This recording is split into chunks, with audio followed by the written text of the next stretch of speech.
Bom, o título do estudo de hoje está dentro do capítulo 10, os que são misericordiosos, reconciliação com os adversários. Reconciliai-vos o mais depressa possível com o vosso adversário, enquanto todos estáis a caminho, para que ele não vos entregue ao juiz, o juiz não vos entregue ao ministro da justiça e não seja metido em prisão.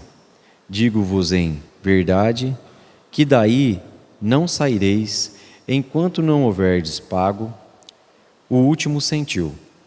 Mateus capítulo 5, versículo 25 e 26. A prática do perdão, como em geral, na do bem, não há somente um efeito moral, mas também um efeito material. A morte, como sabemos, não nos livra dos nossos inimigos. Os espíritos vingativos perseguem muitas vezes com seu ódio no além-túmulo aqueles contra quais guardam rancor, donde requer a falsidade do provérbio que diz: morto animal, morto o veneno, quando aplicado ao homem. O espírito mal espera que o outro, a quem ele quer mal, esteja preso ao seu corpo, que esteja preso ao corpo, e assim menos livre, para mais facilmente o atormentar, ferir seus interesses, nas mais das vezes nas caras afeições. Neste fato reside a causa da maioria dos casos de obsessão, sobretudo dos que apresentam certa gravidade, mas os de subjugação e possessão.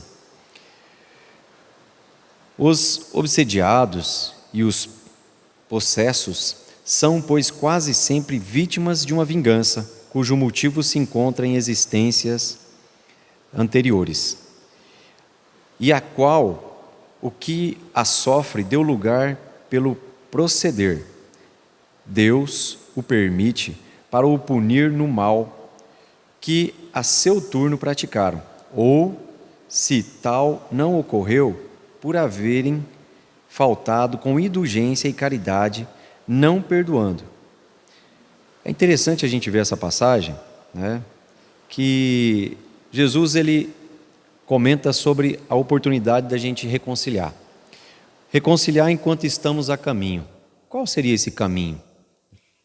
O caminho seria a nossa existência terrena. É o caminho no qual nós estamos percorrendo.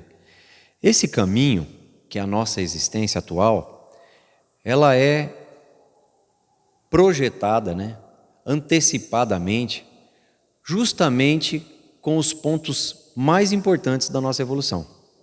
Então é fácil a gente identificar o que a gente precisa trabalhar, o que a gente precisa mudar, quais as nossas maiores imperfeições, quais as nossas maiores fraquezas.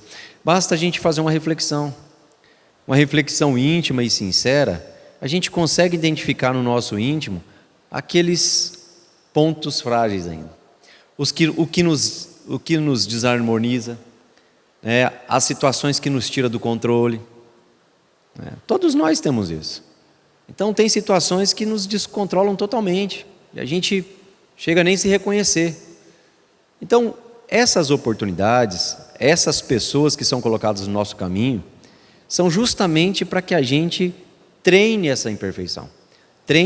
Na verdade, imperfeição não, treinar o combate a essa imperfeição. Porque você se isolar numa ilha sozinho, você não consegue evoluir. Se ninguém provocar em você essas imperfeições, você não evolui, você estaciona. Então, o nosso inimigo tem um papel extremamente importante na nossa vida. As pessoas encarnadas que não são afim, que sempre a gente tem uma pessoa que simplesmente não vai com a nossa cara. Você pode fazer o que você fizer, que ela não vai com a sua cara e ponto.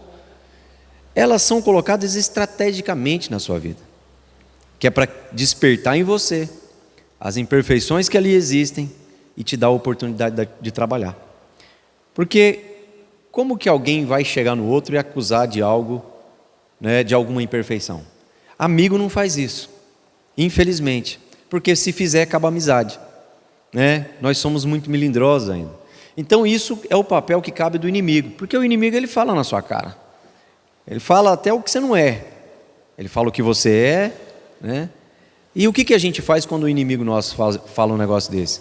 A gente ignora, né? A gente despreza. É louco, não? Aonde isso? A gente não tem a humildade de falar, mas espera aí, por que ele está falando isso? O que leva essa pessoa a falar isso de mim? Do nada. Então, é a oportunidade que nós temos de ter esse olhar mais crítico, mais pontual para as nossas imperfeições e reconciliar. O que é reconciliar? É desamarrar essas arestas, aparar essas arestas, desamarrar esses nós que às vezes a gente vem carregando há muitos e muitos anos. Aqui fala também das pessoas, né, que acham que o inimigo morreu o mal. Não, né, nós espíritas sabemos que não. A única diferença é que aí ele vai poder atingir você e você nem sequer vai enxergar ele. Porque quando ele está encarnado, pelo menos você vê quando ele está perto, quando ele está longe, onde ele está. Quando ele está desencarnado, essa oportunidade você não tem.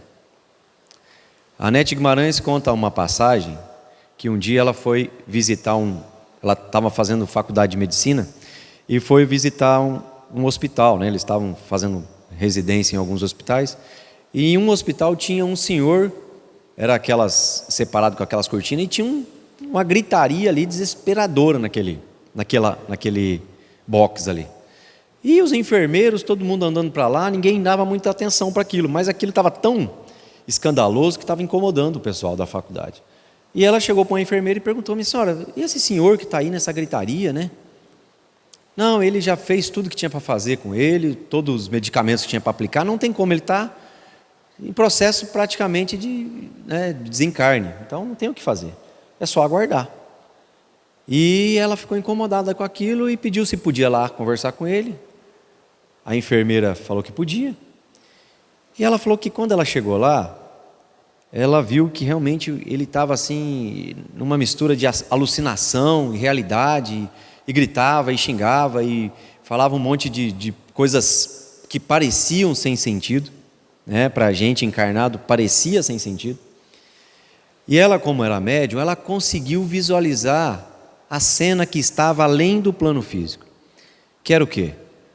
Um corpo físico deitado, né? Esperneando e se debatendo, e um espírito agarrado aos pés desse corpo físico, que era ele próprio, não querendo desencarnar.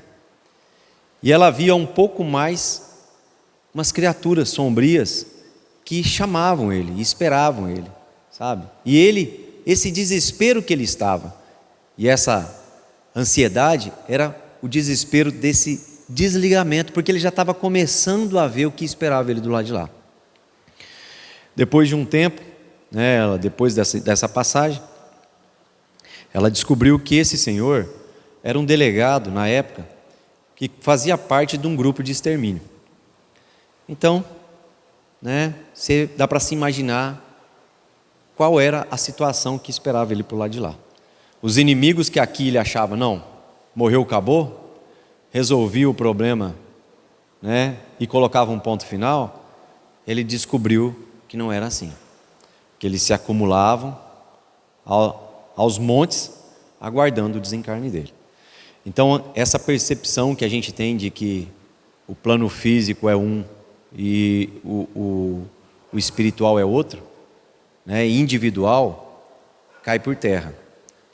Por isso Jesus recomenda, para a gente reconciliar com os nossos inimigos, enquanto ainda estamos no caminho, e não abreviar ou adiar essa reconciliação. Porque as pessoas que são colocadas na nossa vida nessa encarnação, não é para você adiar, porque senão não vinha nessa, vinha na outra, né? Se você já está querendo adiar, é porque você já fez isso no passado. né? Essas pessoas, você olha para ela e fala, não, essa aqui vou deixar para a vida passada. Você pode ter certeza que você já fez isso. E agora você está querendo fazer de novo, né? E a reencarnação, ela é um processo perfeito. Não aos nossos olhos. A gente ainda acha desajustado, porque às vezes a gente fala, não acredito. Mas por que eu vim nessa família? Não tem alguma coisa errada? Não, não tem. É porque nós olhamos com um olho materialista. Todas as pessoas que fazem parte dos nossos ciclos, que começa da família, dos nossos pais, dos nossos irmãos, e se estende para nossas esposas, nossos filhos, e vão se estendendo entre cunhados, noras, genros, netos, todas elas têm um porquê de estarem ali, posicionadas naquela posição, como pai ou como filho, né? Às vezes, quantas situações a gente percebe de filhos que não se dão com os pais, não se dá com o pai, não se dá com a mãe. Como isso? É porque você já deve ter adiado esse reajuste, essa reconciliação muitas vezes. E a espiritualidade, na perfeição, né, que ela age nos desígnios de Deus, o que ela fez? Vamos ver se você se livra do seu filho agora. A gente colocou como patrão, colocou como vizinho, colocou como amigo, colocou como esposa. E eles vão fazendo o quê? Vão ajustando. Agora vamos colocar como filho. Vamos ver se você se reconcilia com ele agora. É a oportunidade que você tem. Então, a reconciliação é o perdão. Se baseia na lei do perdão. Porque tem às vezes situações aqui, nós como encarnados, que realmente a gente chegou num ponto de desajuste que a gente não pode nem trocar uma palavra com a pessoa.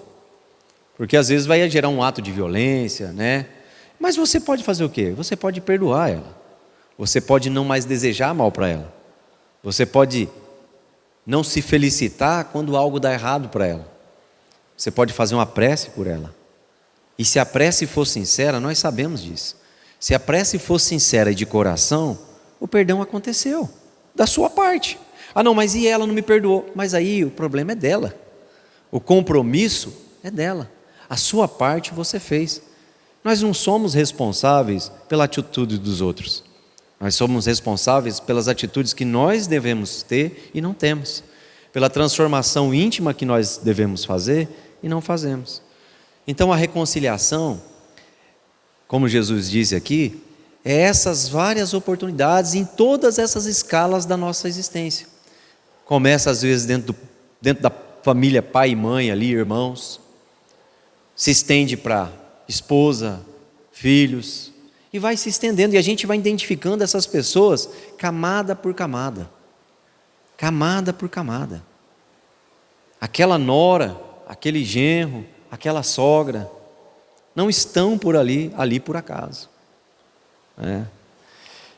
Na leitura aqui a gente percebe que ele fala que a reconciliação, né, ela acontece, conforme a gente falou, basicamente através do perdão.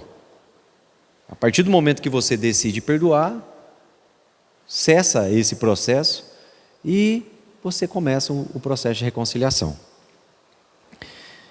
Importa, consequentemente, do ponto de vista da tranquilidade futura, que cada um repare quanto antes os agravos que haja causado em seu próprio, que perdoe os seus inimigos, a fim de que antes que a morte lhe chegue, esteja apagado qualquer motivo de dissensão, toda a causa fundada de ulterior animosidade. Toda causa fundada por esta forma de um inimigo encarniçado, neste mundo se pode fazer um amigo em outro. A gente vê nas obras do André Luiz essas situações, né? De um perseguidor cruel que se torna o auxiliar.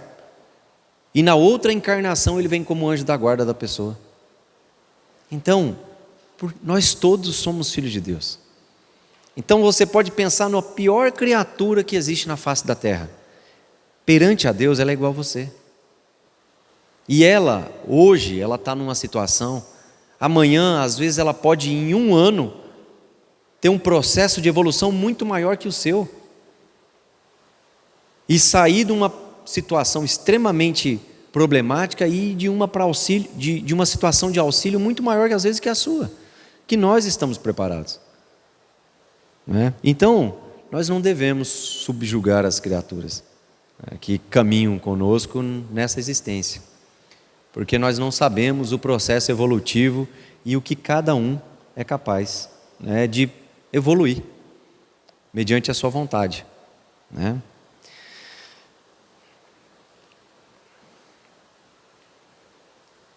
E que assim proceder põe ao seu lado o bom direito.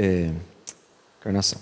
Pelo menos o que assim procede põe de seu lado o bom direito, e Deus não consente que aquele que perdoou sofra qualquer vingança. Quando Jesus recomenda que vos reconciliei o mais cedo possível com o vosso adversário, não é somente objetivando apaziguar as discórdias no curso da vossa atual existência. É principalmente para que elas se não perpetuem nas existências futuras. Não saireis de lá, da prisão, enquanto não houverdes pago até o último centavo. Isso é, enquanto não houverdes satisfeito completamente a justiça de Deus. Aí a gente começa a pensar essas pessoas que, quando não nós, né, tem uma lista, um caderno de capa preta, onde a gente anota as nossas inamizades, né? Feliz daquele que pensa e não consegue lembrar de nenhum inimigo. Lembrando o quê? Inimigo da nossa parte, que não faltou o nosso perdão, porque nós não, como Jesus não agradou todo mundo, imagina nós como que vamos agradar todo mundo. Mas que não seja emanado do nosso coração esse sentimento, né, de vingança, de animosidade, que seja da nossa parte instituído o perdão, cessado aquela perseguição, aquele processo. Porque quando nós analisamos o processo de obsessão, como aqui na própria leitura diz, o processo de obsessão é justamente o processo da falta de perdão por uma das partes. Então hoje, o espírito que é o seu obsessor, ele olha para você como aquele inimigo e aquele malfeitor daquela época. Ele não consegue olhar para nós e vermos que nós hoje, apesar de ainda trazer os resquícios daquela existência, nós mudamos, nós tentamos mudar, nós nos esforçamos, nós estamos buscando essa melhora. Então, falta o perdão da parte dele. Sempre nos trabalhos mediúnicos que nós realizamos na casa, nas casas espíritas, é esse o tipo de abordagem que se dá para o obsessor. É tentando provocar nele a interrupção desse processo. Através do quê? Do perdão. Porque, na maioria das vezes, as duas pessoas sofrem. Não só o perseguidor, como o perseguido. Tem um palestrante que conta uma história de um atendimento que eles fizeram no centro espírita também, de um senhor que tinha um problema no estômago, e ele era uma pessoa de posses, e esse problema que ele tinha no estômago atrapalhava a alimentação dele, então ele não conseguia comer. E ele foi emagrecendo, e foi para os Estados Unidos, foi em todos os hospitais de São Paulo, não dava nada, não tinha nada, não aparecia nada para ele. E ele tudo que era recurso, né, que se podia ser usado com dinheiro para buscar, ele foi. E ele estava a vias de morrer, né, de fome, desnutrido, porque não conseguia se alimentar. E aí chegou, né, a situação de falarem para ele do centro, lá que o Chico trabalhava, que faziam tratamentos, né, e ele foi. Não era espírita, mas foi. E ele passou por um processo, né, de desobsessão, e nesse processo, o obsessor dele se manifestou. E falou justamente nessas palavras. Falou: vocês olham para ele como um coitadinho. Hoje, nessa roupagem dele, ele esconde as características de verdugo que ele é. Mas eu estou aqui em nome do amor que eu tenho pela minha família. Porque ele matou toda a minha família, estuprou minhas filhas na minha frente e depois as matou. Então, eu dediquei a minha existência em persegui-lo.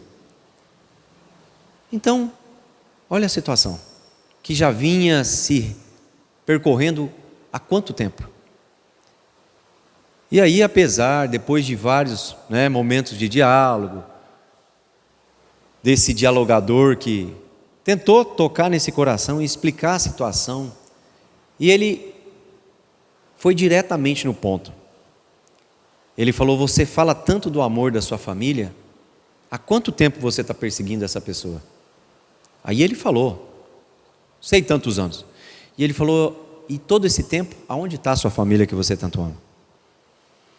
Então, olha só, ele amava tanto a família dele, que estava acorrentado com o inimigo. Isso foi o ponto que fez ele dar o despertar de, realmente, cadê minha família?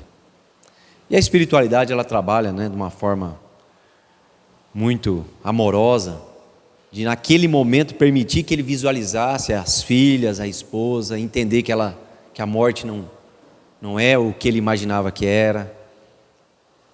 E ali naquele momento aconteceu esse perdão desse inimigo. E ele fala para ele que ele pode procurar a medicina de novo, que eu não vou atrapalhar mais. E aí ele foi de novo no médico, e realmente tinha uma situação no estômago dele, mas não aparecia nos outros exames. Só apareceu depois que o obsessor falou: eu não vou atrapalhar mais. Foi tratado, se recuperou. Mas a gente vê quantas situações assim, em que nós temos um inimigo invisível, nos perseguindo pelo que nós fomos no passado. E parece aos nossos olhos até injusto. Como que eu vou combater alguém invisível? Mas nós temos que lembrar que Deus é justo. Nós só somos acessados pelo nosso inimigo quando o nosso padrão vibratório permite isso. Até nessa situação, Deus usa da misericórdia para nos assistir. Então, nós temos a dívida? Temos. Temos que reparar? Temos. Mas essa reparação, ela vai ser de acordo com o nosso esforço em mudar. Porque se eu fui um criminoso na vida passada e hoje eu não sou criminoso, mas me comporto como tal, tenho o mesmo padrão vibratório, tenho o padrão vibrativo, vibratório e de sintonia, de me sintonizar. Porque muitos de nós temos uma inclinação ao mal que ainda às vezes não fizemos nada pelo medo da justiça, por nos repreender às vezes, mas temos aquela ânsia, aquela falha, E o que nos faz proteger desses nossos inimigos invisíveis é esse esforço que nós fazemos de não ceder a essa imperfeição, de não ceder a essa vontade, de mudar o nosso padrão vibratório, de mudar as nossas atitudes. Então isso é usado como nossa defesa, porque senão seria injusto, Eu estou me esforçando, eu estou tentando, e mesmo assim eu estou sofrendo essa perseguição, estou sendo vítima de um espírito invisível que me ataca.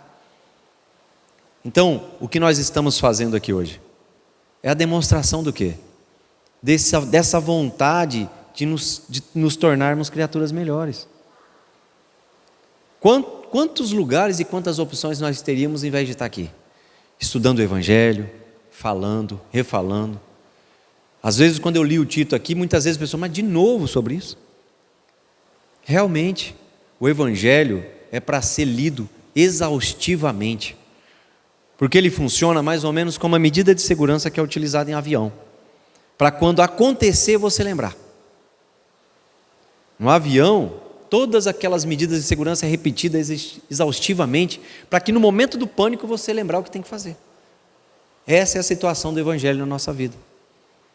Para a hora que a gente tiver ponto a ceder da nossa má inclinação, a gente lembrar: poxa, mas eu vi essa semana sobre reconciliar com o meu inimigo. Será que não é essa a hora de aplicar isso? Será que se trata dessa situação? E você, às vezes, toma uma decisão que pode significar muito no seu futuro, né? Nós fazemos coisas, às vezes, num segundo que nos arrependemos pelo resto da vida, e quando não, por além da nossa vida.